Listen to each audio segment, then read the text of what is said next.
अस्सलाम वालेकुम dear students, कैसे हैं? उम्मीद है सब लोग ठीक ठाक होंगे। आज हम अपना इंट्रोडक्शन टू सी प्रोग्रामिंग का 5वां लेक्चर स्टार्ट करने जा रहे हैं चैप्टर नंबर 8 से।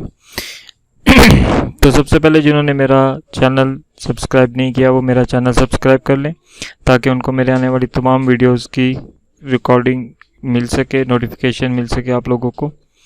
आज जो हमने डिस्कस करना है उसमें जो हमारे मेन ऑब्जेक्टिव हैं, इसमें हम टर्बो सी प्लस प्लस के बारे में थोड़ा सा डिस्कस करेंगे। Turbo C plus plus IDE, creating and editing a C program, how to save a C program in Turbo C plus plus, compiling a C program, linking a C program, executing a C program. ये हमारे main objective हैं जो आज हम discuss करेंगे। तो सबसे पहले देख लेते हैं, क्वेश्चन है हमारे पास, write a note on turbo C plus plus के आपके पास जो हम प्रोग्राम्स बनाते हैं उसके लिए हम किस लैंग्वेज का इस्तेमाल करते हैं, किस एडिटर का इस्तेमाल करते हैं। तो सबसे पहले हम इसमें देखते हैं कि टर्बो सी प्लस प्लस आपके पास क्या है। Turbo C plus plus basically आपके पास जो है वो सी लैंग्वेज का एक पार्ट है जिसके अंदर हम डिफरेंट प्रोग्राम जो से हैं वो कंपाइल करते हैं। तो बेसिकली अगर कहा जाता है कि अगर हम कंपाइलर को इस्तेमाल करना चाहते हैं तब हम जो सा वो टर्बो सी प्लस प्लस का इंतखाब करते हैं। बेसिकली जब हम टर्बो सी प्लस प्लस का इंतखाब करते हैं तो इसके अंदर डिफरेंट किस्म के प्रोग्राम जो है ना वो इम्प्लीमेंट किए जाते हैं, और जितने भी आपके पास सी लेवल लैंग्वेजेस हैं ये आपके पास जो है वो बोर्डलैंड इंटरनेशनल्स वालों ने जो है ना वो इम्प्लीमेंट की हैं ताकि प्रोग्रामर जो सा है वो इनसे डिफरेंट प्रोग्राम जो है ना वो बना सके। Turbo C plus plus basically आपके पास एक कंप्लीट IDE है। IDE से मुराद है इंटीग्रेटेड डेवलपमेंट एनवायरनमेंट। इसको हम TC एडिटर भी कहते हैं, टर्बो सी एडिटर, ताकि हम इसके अंदर डिफरेंट प्रोग्राम्स जो से हैं वो लिख सकें, डिफरेंट प्रोग्राम्स को हम जो सा है वो एडिट कर सकें, मॉडिफिकेशंस कर सकें, और इसके अलावा हम प्रोग्राम्स को सेव कर सकें। तो ये एक कंप्लीट इंटीग्रेटेड डेवलपमेंट है जिसका मतलब है कि आप किसी भी मशीन के लिए प्रोग्राम, किसी भी मशीन के लिए सॉफ्टवेयर जो सा है वो सी प्रोग्राम को इस्तेमाल करते हुए, सी लैंग्वेज को इस्तेमाल करते हुए आप लोग बना सकते हैं।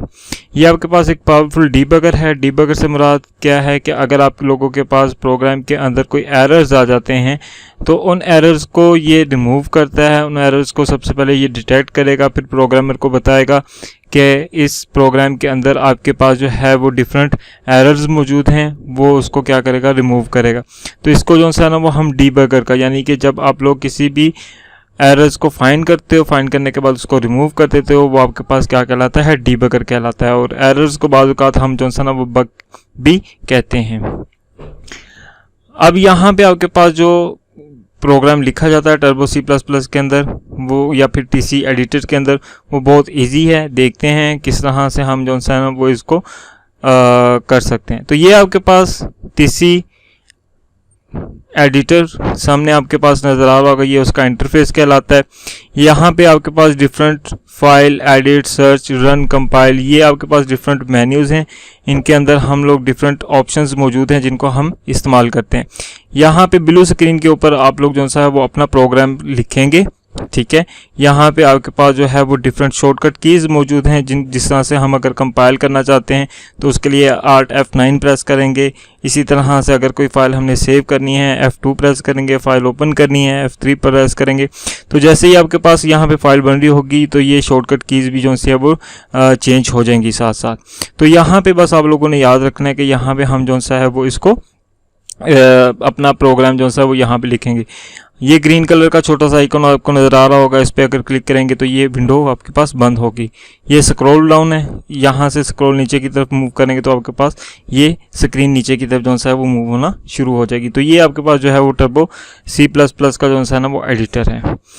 यहाँ पे इसको ओपन करने के लिए दो तरीके हैं आपके पास। या तो आप लोग जो है वो जहाँ पे आप लोगों ने सॉफ्टवेयर को इंस्टॉल किया होगा, टर्बो सी लैंग्वेज का सेटअप इंस्टॉल किया होगा, वहाँ पे आपके पास TC मौजूद होगा, ठीक है। उस पर आप लोग डबल क्लिक करके इसको जो है ना वो ओपन कर सकते हैं। अदरवाइज़ आप जो है वो डोस कमांड पे जाके TC लिखेंगे, ठीक है, तब भी आप लोग जो सा है वो इसको ओपन कर सकते हैं।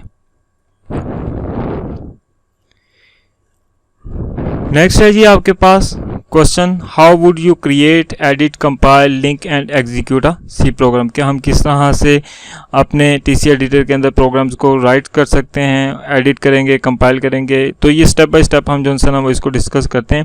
सबसे पहले देख रहे हैं जी creating and editing a C program. जब भी आपके पास कोई पहला प्रोग्राम लिखा जाता है टर्बो सी को इस्तेमाल करते हुए, वो आपके पास जो है वो क्या कहता है, एडिटिंग कहलाता है, ठीक है। हम इसके अंदर जो सा ना वो जब आप लोग कोई भी प्रोग्राम लिख लेते हैं, इसको हम प्रोग्राम्स को मॉडिफाई कर सकते हैं, चेंज कर सकते हैं अकॉर्डिंग टू द इंस्ट्रक्शंस जो हमें रिक्वायरमेंट होती है उसके हिसाब से, या फिर हम किसी भी प्रोग्राम स्टेटमेंट्स को जो सा ना वो डिलीट कर सकते हैं। तो ये बहुत ईजी वे है हमारे पास कि अगर हम कोई प्रोग्राम जो सा ना वो किसी भी लैंग्वेज के अंदर जैसे टर्बो C++ के अंदर लिखना चाहें तो वो हमारे लिए काफ़ी हद तक आसान हो जाता है। उसके बाद आपके पास जो है वो एक लेट्स सपोज ब्लैंक आपके पास चाहिए, न्यू फाइल चाहिए, तो हम उसको किस तरह से फाइल ओपन कर सकते हैं। तो ये आपके पास तरीका लिखा हुआ है कि जैसे मैंने लास्ट में आपको एक इंटरफेस दिखाया था, वहाँ पे फाइल मेन्यू है, फाइल मेन्यू पे क्लिक करेंगे तो आपके पास एक ऑप्शन आएगी न्यू की, न्यू पे क्लिक करेंगे तो आपके पास जो है वो नई विंडो ओपन हो जाएगी जहाँ पे आप लोग जो है ना वो प्रोग्राम लिख सकते हैं। जैसे ये आपके पास इंटरफेस नज़र आ रहा है, यहाँ पे फाइल है, फाइल पे क्लिक करेंगे तो आपके पास जो है वो एक बार खुल जाएगी, नीचे की तरफ एक लिस्ट खुल जाएगी, वहाँ पे आपके पास न्यू आएगा, न्यू से आप लोग जो है वो फाइल को ओपन कर सकते हैं। जब हम लोगों ने प्रोग्राम लिख लेते हैं, टाइप कर लेते हैं, उसके बाद सबसे पहले आप लोगों ने जो है वो प्रोग्राम सेव करना होता है। तो सेव करने के लिए आपके पास डिफरेंट वेज हैं। आप लोग अपने कीबोर्ड से भी जो है वो शॉर्टकट की प्रेस कर सकते हैं, आप लोग जो है ना वो मेन्यू बार्स को भी इस्तेमाल कर सकते हैं। खैर बहरहाल हम देखते हैं कि हम किस तरह से जो है वो इसको सेव कर सकते हैं।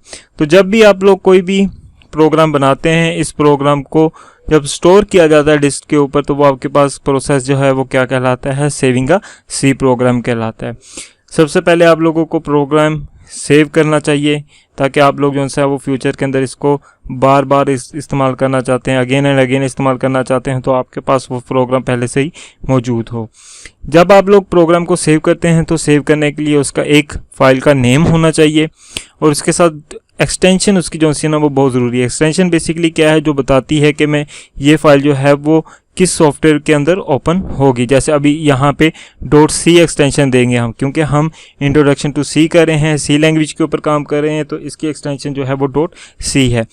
.cpp भी दे सकते हैं, वो इसका एडवांस वर्जन आ जाता है, लेकिन फ़िलहाल हम जो है ना वो इसको .c देंगे। अगर किसी जगह पे आप .cpp भी दे देते हैं तब भी आपका काम जो है ना वो बेहतर हो जाएगा। अगर आप लोग .cpp के साथ एक्सटेंशन देना चाहते हैं या C के साथ देना चाहते हैं तो आपकी मर्ज़ी है। थोड़ा बहुत फ़र्क इसके अंदर है कि CPP के अंदर जब हम करते हैं तो वो C और CPP की तमाम फंक्शंस को जो है वो पिक कर लेता है, लेकिन अगर हम .c एक्सटेंशंस के साथ कोई फाइल को सेव करते हैं तो वो फिर C++ के डिफरेंट फंक्शन जो है वो रन नहीं कर सकते। तो फाइल लोग देंगे, फाइल नेम देंगे, फाइल नेम के बाद उसकी जो है ना वो एक्सटेंशन दे देंगे, तब आपके पास जो है वो सेव हो जाएगा। यहाँ पे अब आपको सेव करने का तरीका बताया गया है कि पहले आप लोग जो है वो मेन्यू बार है, फाइल मेन्यू बार, वहाँ पे क्लिक करेंगे, वहाँ पे आपके पास सेव की ऑप्शन मौजूद होगी, उसको क्लिक करेंगे, या फिर आपके पास जो है कीबोर्ड से F2 प्रेस करेंगे, ठीक है। तो ये आपके पास एक डायलॉग बॉक्स इस तरह से ओपन हो जाएगा। यहाँ पे देखें उसने C:/TC/bin/ आगे ये फाइल का नेम है और साथ उसके एक्सटेंशन दी हुई है। ये बेसिकली आपके पास एक पाथ है जिस जगह पे हमारी फाइल जो है वो जाके सेव हो रही है। कोशिश यही की जाती है कि आप बिन डायरेक्टरी के अंदर जो है वो फाइल्स को अपनी सेव करें, क्योंकि इसके अंदर डिफरेंट सपोर्टिंग फाइल्स भी बननी होती हैं, ठीक है। तो बेहतर यही होता है कि उन सपोर्टिंग फाइल्स के साथ जो है ये फाइल भी मौजूद हो, चूँकि ये सोर्स फाइल है तो बेहतर यही है कि आपके पास वहाँ पे इसको मौजूद होना चाहिए। जब सबसे पहले आपके पास आएगा तो आपके पास नो नेम 00.cpp लिखा होगा, आपने नो नेम 00 को ख़त्म करके कोई भी नाम दे देना, जैसे मैंने hello.c दिया है, लेकिन बेहतर यही है कि जो प्रोग्राम हो उस प्रोग्राम का नाम दिया जा सकता है। अच्छा जी, उसके बाद ये पाथ दे दिया जाता है। पाथ देने के बाद आप लोग फिर ओके पे क्लिक करते हैं, यहाँ पे ये ओके लिखा हुआ है, तो ये आपकी फाइल जो है वो सेव हो जाएगी। नेक्स्ट है जी आपके पास कंपाइलिंग अ सी प्रोग्राम। जब आप लोग फाइल बना रहे हैं, फाइल पे आप लोगों ने प्रोग्राम लिख लिया है, उसको सेव कर लिया है, उसके बाद आप लोगों ने चेक चला के इसको देखना है कि क्या हमारी रिक्वायर आउटपुट जो है वो हमें मिल रही है या नहीं मिल रही। तो इस प्रोसेस को हम क्या कहते हैं, कंपाइलिंग अ सी प्रोग्राम कहते हैं। आप लोगों को पता है कि कंपाइलर क्या है। कंपाइलर तो होल प्रोग्राम को उठाता है और उसमें से फिर एरर्स देखता है। एरर्स देखने के बाद जो सा है वो प्रोग्रामर को बताता है कि इसमें एरर्स है या नहीं है। ये बेसिकली कंपाइलर का काम है। तो यहाँ पे कंपाइलिंग अ सी प्रोग्राम भी उससे मिलता जुलता है, बल्कि हम कह सकते हैं कि बिल्कुल सेम है। तो जो प्रोसेस हम देखेंगे कि सोर्स प्रोग्राम को ऑब्जेक्ट प्रोग्राम के अंदर कन्वर्ट करेगा, वो आपके पास कंपाइलिंग कहलाता है। जैसे यानी कि हम प्रोग्राम लिख रहे हैं, वो आपके पास क्या है, सोर्स प्रोग्राम। कंप्यूटर को अंडरस्टैंड करने के लिए उसके लिए आपको पता है कि ऑब्जेक्ट प्रोग्राम की ज़रूरत होती है। जब कन्वर्टिंग आ जाती है सोर्स प्रोग्राम से ऑब्जेक्ट प्रोग्राम के अंदर, तो वो आपके पास क्या कहलाता है, कंपाइलिंग कहलाता है। अब यहाँ पे वो देखता है कि आपके पास एक्सटेंशन कौन सी है, .c है, तो वो ऑटोमेटिक कंपाइलर जो है ना वो अंडरस्टैंड कर लेता है कि ये आपके पास सोर्स प्रोग्राम है, और उसके बाद इसको जो है वो एग्जीक्यूट करने की कोशिश करता है। एग्जीक्यूट नहीं होता क्योंकि कंप्यूटर जो है वो इस लैंग्वेज को अंडरस्टैंड नहीं करता, सोर्स प्रोग्राम को अंडरस्टैंड नहीं करता। तो इसके लिए फिर कंपाइलर जो है वो उसकी एक और नई फाइल बनाते हैं जिसकी एक्सटेंशन लिखी जाती है .obj। इसको जो है वो ऑब्जेक्ट फाइल कहा जाता है। कंपाइलर जो है वो सोर्स फाइल को इस फाइल के अंदर कन्वर्ट कर देगा, ऑटोमेटिकली कन्वर्ट कर देता है। लेकिन उससे पहले क्या देखा जाता है, उससे पहले देखा जाता है सिंटैक्स एरर, कि क्या आपके पास कोई प्रोग्राम के अंदर एरर मौजूद तो नहीं है। अगर एरर मौजूद होंगे तो वो एक मैसेज जनरेट करेगा प्रोग्रामर के लिए, और उसके बाद जो है वो प्रोग्रामर को बताएगा। अब कंपाइल करने का तरीका क्या है। कंपाइल करने के लिए कंपाइल के अंदर, कंपाइल मेन्यू बार के अंदर जाते हैं, वहाँ पे आपके पास एक ऑप्शन होती है कंपाइल की, उसको क्लिक कर दें। या फिर अपने कीबोर्ड से Alt + F9 यानी कि Alt की आप लोगों ने प्रेस करके रखनी है, साथ ही फंक्शन की F9 प्रेस करेंगे तो आपका प्रोग्राम जो है वो कंपाइल हो जाएगा। इसके बाद है जी linking a C program. Linking का मतलब होता है कि रिलेशन बनाना, यानी कि एक फाइल को दूसरी फाइल के साथ लिंक करना। तो यहाँ पे सी प्रोग्राम को है जो है वो लिंक करवाना पड़ता है। वो लिंक क्यों करवाना पड़ता है, क्योंकि हमें पता है कि हमारे पास जो है वो डिफरेंट फंक्शंस इस्तेमाल किए जा रहे हैं, डिफरेंट लाइब्रेरी फाइल्स इस्तेमाल की जा रही हैं, तो उनको ऑब्जेक्ट प्रोग्राम के साथ जो है ना वो लिंक करवाना ज़रूरी है। तो इस प्रोसेस को क्या कहते हैं, लिंकिंग का प्रोग्राम कहते हैं। क्योंकि आपके पास जब प्रोग्राम लिखा जाता है तो वहाँ पर बहुत सारे फंक्शन जो है ना वो लिखे जाते हैं, जैसे इनपुट लेना है, आउटपुट प्रोवाइड करना है। तो यहाँ पे डिफरेंट जो है ना वो आपके पास टास्क लेने के लिए, टास्क परफॉर्म करवाने के लिए आपके पास जो है वो इन प्रोग्राम को जो है ना वो लिंक करवाना ज़रूरी होता है। तो इसके लिए जो है वो डिफरेंट लाइब्रेरीज बनी है पहले से, जो है वहाँ पे कोडिंग करके रखती हुई है। तो आपको ज़्यादा जो है ना वो काम करना नहीं पड़ता, जस्ट लाइब्रेरी फाइल्स ऐड की जाती हैं अपने प्रोग्राम के अंदर और फंक्शंस जो है वो डिफाइन कर लिए जाते हैं। तो वो एग्जीक्यूट प्रोग्राम जो है वो आपके पास हो जाता है। तो जब ऐसा कोई काम हो, जब लिंक करवाया जाता है ऑब्जेक्ट प्रोग्राम को लाइब्रेरी के साथ, तो वो आपके पास क्या कहलाता है, लिंकर कहलाता है, और ये कंपाइलर का काम है। जैसे ही आपके पास लिंक हो जाता है तो एक नई फाइल जनरेट होती है जिसको हम .exe के नाम से जो है वो जानते हैं। ये आपके पास क्या है, एग्जीक्यूटेबल फाइल है। हम ना तो सोर्स फाइल को चलाते हैं, ना ही हम ऑब्जेक्ट फाइल को चलाते हैं, हम एग्जीक्यूटेबल फाइल को जो है वो चलाते हैं। तो इसके लिए हमें हमारे पास जो है वो एक्जी की फाइल होना ज़रूरी होती है। तो हम एग्जीक्यूटेबल फाइल बिना सोर्स कोड के, बिना ऑब्जेक्ट कोड के जो है वो रन कर सकते हैं। तो इसके लिए जो है वो आपके पास जो स्टेप्स लेते हैं, कंपाइलर पे क्लिक किया जाता है, कंपाइलर मेन्यू के ऊपर, वहाँ पे लिंक का ऑप्शन होता है, उस पर क्लिक कर दिया जाता है, तो ये आपके पास जो है वो लिंक हो जाता है। वैसे ऑटोमेटिकली कंपाइलर जो है वो लिंक करवा देता है, हमें खुद से करवाने की जरूरत पेश नहीं आती, जैसे ही हम उसको प्रोग्राम को कंपाइल करते हैं। नेक्स्ट है जी आपके पास एग्जीक्यूटिंग अ सी प्रोग्राम। जब आपके पास कंपाइल हो जाता है, लिंक हो जाता है, तो हम अपनी रिक्वायर्ड आउटपुट देखना चाहते हैं। तो उसके लिए जो प्रोसेस परफॉर्म किया जाता है वो आपके पास क्या होता है, एग्जीक्यूटिंग अ सी प्रोग्राम है। अब हमारे पास जो है वो हमें रिक्वायर्ड जो आउटपुट है वो हमें नज़र आ रही होगी स्क्रीन के ऊपर, ब्लैक स्क्रीन होगी उसके ऊपर।